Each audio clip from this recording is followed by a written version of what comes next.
मैं आपसे पूछना चाहूंगा, उस वक्त फैमिली जब ट्रिपल तलाक का मामला आया था तो बहुत सारे लोगों ने चीख चीख कर कहा था कि हमें मुस्लिम बहनों के साथ इंसाफ करने की जरूरत है। आज वो फैमिलीज भी आपसे पूछना चाहती है, ये एक्ट आपने बनाया आंकड़ों के जरिए, हमारे विरोध होने के बावजूद आपने एक्ट बनाया। अब आपकी जिम्मेदारी है ये बताए कि एक्ट बनने के बाद कितनी मुस्लिम बहनों को आपने इंसाफ देने का काम किया है, ये उम्मीद करते हैं। धन्यवाद। अध्यक्ष महोदय, 14 सितंबर 1984 को जब हमने द फैमिली कोर्ट्स एक्ट बनाया तो उसका मकसद ये था कि हम कंसिलिएशन के जरिए, यानी कि हम बातचीत के जरिए, समझौता के जरिए मामलों को निपटा सके।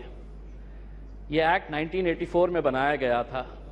आज तकरीबन 40 साल के बाद अगर हम सब ये सवाल करें अपने आप से कि क्या ये एक्ट बनने के बाद हमने इस एक्ट के जरिए फैमिली कोर्ट में जितने भी मामले आए हैं उनको इंसाफ दिलाने के अंदर हम कामयाब हुए हैं, तो दुर्भाग्यवश मैं ये कहना चाहूँगा कि हमारा जवाब नहीं होगा। वरना आज 40 साल के बाद करीब 12 लाख जो फैमिली कोर्ट के मैटर्स है वो अदालतों के अंदर इंसाफ का इंतजार नहीं कर रहे होते। एक्ट बनाना बहुत आसान है, लेकिन एक्ट बनाने के बाद उसका इम्प्लीमेंटेशन हो रहा है या नहीं हो रहा है, ये भी इस सदन की जिम्मेदारी है कि इसके ऊपर नजर रखना। वरना एक्ट तो बन गया, लेकिन आज क्या वजह है कि इस 130 करोड़ की आबादी वाले देश के अंदर महज 715 फैमिली कोर्ट चलाए जा रहे हैं। मैं फैमिली कोर्ट का मकसद, मंत्री जी, मैं आपका ध्यान इस बात के ऊपर आकर्षित करना चाहूंगा। अध्यक्ष महोदय, फैमिली कोर्ट्स का मतलब सिर्फ ये नहीं है कि पति पत्नियों का विवाद, कि बच्चा किसके कब्जे में जाएगा, बच्ची किसके कब्जे में जाएगी, एलिमनी की अमाउंट कितनी होगी, कब दी जाएगी, कैसे दी जाएगी, घर किसके कब्जे में जाएगा, किसके हिस्से में जाएगा। फैमिली कोर्ट्स का मतलब हम सिर्फ यही समझते हैं, और बहुत सारे जितने भी सम्मानीय सदस्यों ने कहा है, इन्हीं का उदाहरण दिया है। मैं मंत्री जी आपसे हाथ जोड़कर विनती करना चाहूंगा, हम एक ऐसे समाज के अंदर रहते हैं जहां एक नई संस्कृति को हम देख रहे हैं कि हमारे बूढ़े माँ बाप जिन्होंने हमें पाल पोस कर बड़ा किया है, जब वो बूढ़े हो जा रहे हैं तो इस देश के अंदर बहुत सारे ओल्ड एज होम्स खोले जा रहे हैं, वृद्ध आश्रम खोले जा रहे हैं। क्या इनके लिए कोई कानून है कि जिन माँ बाप ने अपने बच्चों को पाल पोस कर बड़ा किया है, जब वो बूढ़े हो गए, बच्चे की शादी हो गई, तो बहू को माँ बाप पसंद नहीं आ रहे, अपने सास ससुर पसंद नहीं आ रहे, बेटा अपने माँ बाप को बोझ समझ रहा है, और एक दिन दोनों बेटा बहू अपने बूढ़े माँ बाप को उठाते हैं, ले जाते हैं, और जिस तरह घर का कचरा उठाकर हम बाहर फेंक देते हैं, तो हम उन्हें ओल्ड एज होम में ले जाकर छोड़ दे रहे हैं। मैं तमाम सदस्यों से हाथ जोड़कर विनती करना चाहूंगा, मैं भी दिवाली के वक्त औरंगाबाद के मेरे चुनावी क्षेत्र के वो एक ओल्ड एज होम में गया था। मंत्री जी, हैरानी हुई वहां पर देखकर कि एक रिटायर्ड जज वहां पर उस ओल्ड एज होम में है। मुझे यकीन नहीं हुआ जब मैंने उसका नाम सुना कि उसके बेटे, इतना बड़ा घर है, ऐसा नहीं है कि बहुत गरीब है कि आप मां बाप को पाल नहीं सकते हैं, लेकिन एक रिटायर्ड जज भी उस ओल्ड एज होम में जब हमने देखे तो तब समझ में आया कि ये समाज कहां जा रहा है करके। तो ऐसे लोगों के लिए क्या कानून होना चाहिए फैमिली कोर्ट के जरिए? पति पत्नियों का विवाद तो जो है ये जिंदगी भर चलता रहेगा, इन्हें भी इंसाफ मिलना चाहिए, लेकिन वो बूढ़े मां बाप कहां जाएंगे?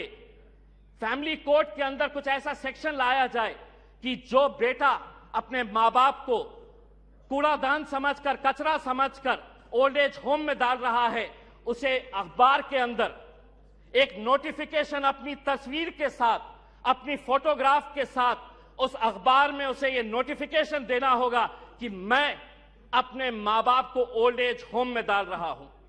ऐसे बच्चों को समाज के सामने हमें खड़ा करने की जरूरत है।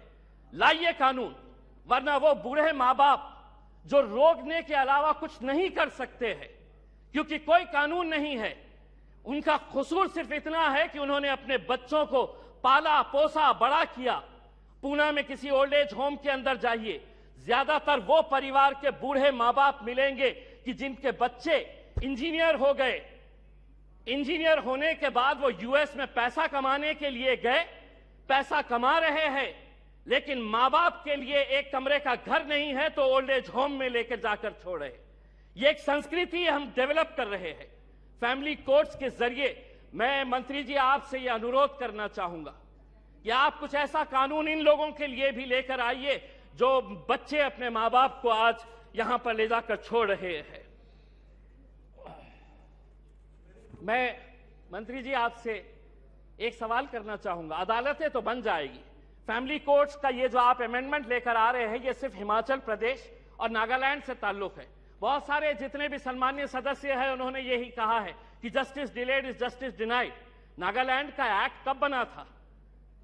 नागालैंड का एक्ट 2008 के अंदर बना है।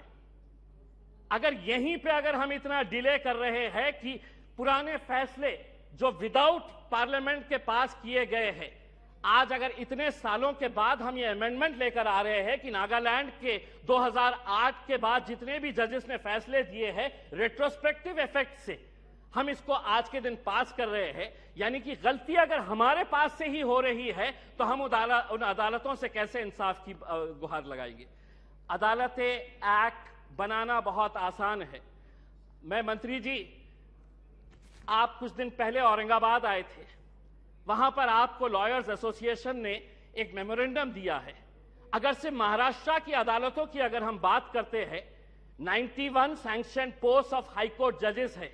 अध्यक्ष महोदय, 91 पोस्ट ऑफ हाई कोर्ट जजेस है, उसमें से महज 56 जजेस है, यानी कि वैकेंसी आप देख लीजिएगा कि तकरीबन 40% वैकेंसीज है। अब मैं आपको अंदर की बात बताता हूं। हाई कोर्ट के जजेस जब अपॉइंट किए जाते हैं तो सुप्रीम कोर्ट का कॉलेजियम इसे डिसाइड करता है। यह पूरा सुप्रीम कोर्ट के कॉलेजियम ने अपना रिकमेंडेशन दे चुका है।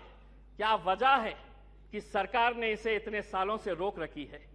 क्यों नहीं? आप अगर ये मानते हैं, सभी लोग कह रहे हैं कि पेंडिंग केसेस है, तो सरकार की क्या मजबूरी है कि हाई कोर्ट के जजेस जब सुप्रीम कोर्ट कॉलेजियम ने रिकमेंडेशन भेज चुका है तो सरकार क्यों रोक रही है?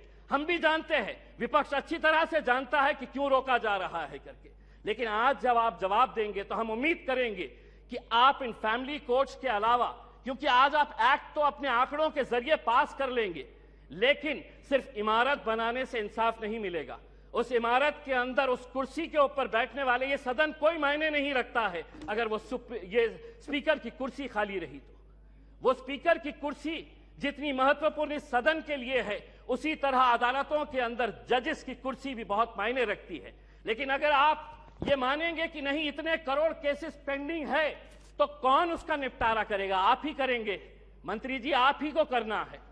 और अगर सुप्रीम कोर्ट कॉलेजियम ने अपना महाराष्ट्र के जजेस का रिकमेंड कर चुका है तो सरकार उसे क्यों रोकी है, इसका जवाब भी आपको देने की जरूरत है। आपने एक ट्रिपल तलाक का कानून लेकर आए थे, इसके जरिए ये भी फैमिली कोर्ट का मैटर है। मैं आपसे पूछना चाहूंगा, उस वक्त जब ट्रिपल तलाक का मामला आया था तो बहुत सारे लोगों ने चीख चीख कर कहा था कि हमें मुस्लिम बहनों के साथ इंसाफ करने की जरूरत है। आज वो फैमिलीज भी आपसे पूछना चाहती है, ये एक्ट आपने बनाया आंकड़ों के जरिए, हमारे विरोध होने के बावजूद आपने एक्ट बनाया। अब आपकी जिम्मेदारी है ये बताए कि एक्ट बनने के बाद कितनी मुस्लिम बहनों को आपने इंसाफ देने का काम किया है। ये उम्मीद करते हैं। धन्यवाद।